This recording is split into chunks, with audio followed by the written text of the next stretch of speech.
नमस्कार साथियों।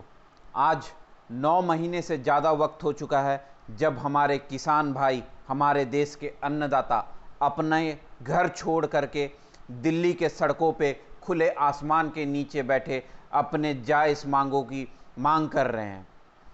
वो सरकार से उनके 3 काले कानून वापस लेने की बात कर रहे हैं। एक तरफ तो सरकार कहती है हम आपसे बस एक फ़ोन कॉल की दूरी पे है, हम किसानों से मिल करके उनकी समस्याएं सुलझाना चाहते हैं, मगर सरकार दूसरे राज्यों में प्रचार करने जा सकती है, मगर दिल्ली में बैठे किसानों से बात करने का वक्त नहीं है उनके पास। सरकार फ़ोन कॉल की तो बात करती है, मगर अपना नंबर नहीं देती किसी को बात करने। और ये सिर्फ केंद्र सरकार की बात नहीं है, ये पूरे बीजेपी वालों की बात है। कल ही की बात है, हरियाणा के मुख्यमंत्री मनोहर लाल खट्टर जी उन्हीं के चुनावी क्षेत्र में शांतिपूर्वक ढंग से अपना विरोध प्रदर्शन करते किसानों पे लाठियां बरसवाते हैं। इसमें कई किसान घायल हुए हैं और कुछ की आज मौत भी हो गई है। कौन है इसका जिम्मेदार? क्या अब इस देश में संविधान नहीं बचा? अब लोग अपनी बातें नहीं रख सकते? वो किसान शांतिपूर्वक ढंग अपना विरोध प्रदर्शन कर रहे थे, उन्होंने कोई अपराध नहीं किया था, फिर उन पे लाठी क्यों बरसाए गए? एक तरफ तो केंद्र सरकार किसान का साथ देने की बात करती है और वहीं दूसरी तरफ उनके मुख्यमंत्री किसानों पे लाठी बरसवाते हैं।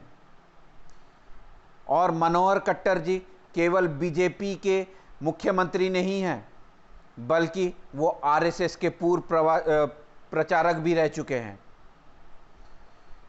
इससे आपको बीजेपी और आरएसएस की मानसिकता पता चलती है। सत्ता के नशे में चूर अब बीजेपी के लोग अपने आप को भगवान मानने लगे हैं।